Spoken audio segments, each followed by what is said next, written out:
Next. Welcome into Tips for Gamers and Club Level Sports. Today we're going to be talking about Georgia's 2023 football schedule, which we believe is the hardest football schedule in 30 years. It's very tough. You know, we visually talk to our trusted sources with our eyeballs, Georgia's website, and realize with great gasp that they decided to schedule them against the Children of the Corn in 2023.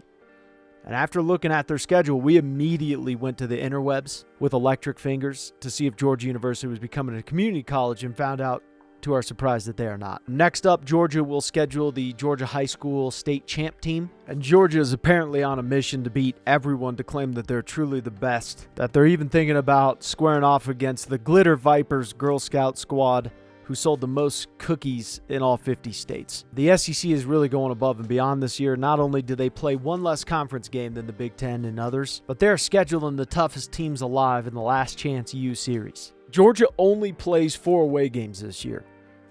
I know what some are going to say. Well, they're doing it because it's easy. And that's not true at all. They're not doing it because it's easy. They're doing it because it's hard.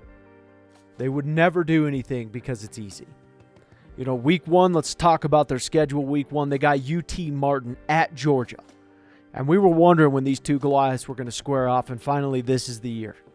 UT Martin brings a lot of heat with their average offensive line size of 6 foot, 180 pounds of pure muscle and strong bones. Week 2, they got Ball State at Georgia.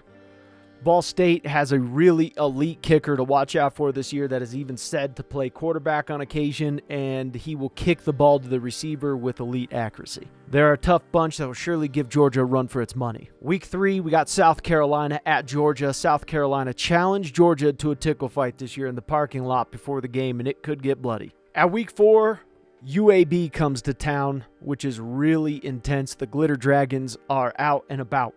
UAB almost won the national championship a few years ago, and so this should be a solid matchup. Some are calling this game game of week 4 already because the Fire Dragons mean business this year. At week 5, they got Auburn, and they have to play at Auburn. And this is Georgia's first away game, so they need to be locked in because Auburn is one of the hardest teams to play when they are at home. Last year, Auburn lost to Penn State at home in a very close matchup that ended 41-12. So Georgia's going to need to be locked in. At week 6, they got Kentucky. Kentucky has to go to Georgia. It's at Georgia again. Kentucky is mad after getting beat 21-0 by Iowa in their bowl game, and they're looking to take it out on Georgia by only losing by 21 as well. Week 7, big one here. We got Vanderbilt, and they're playing at Vandy.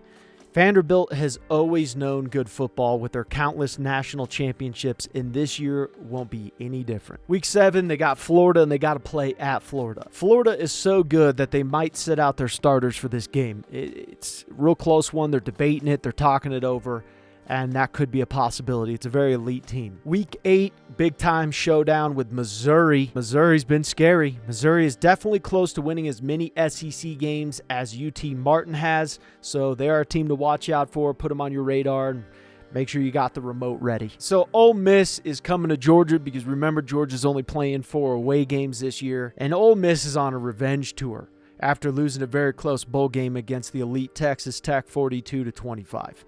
Georgia better bring the heat. They want to knock off these maniacs of football. Week 10, they play at Tennessee. Tennessee is losing a lot of players, and we may not know what kind of team they will be. They could be what they have been for the last 50 years or the last 2 years. We have no idea. So this is an exciting matchup here.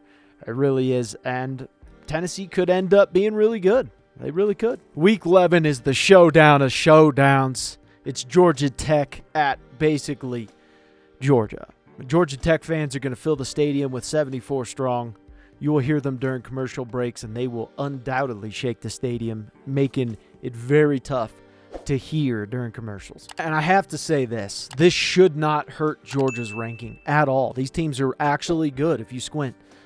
Just because Clemson and Ohio State would get hurt in the rankings if they are playing this schedule doesn't mean Georgia should. Who cares if they only play 4 away games this season and 1 less conference game every season? The SEC is definitely putting the best challenges in front of them. There ain't no doubt about that. What kind of weak frickhole schedule is this?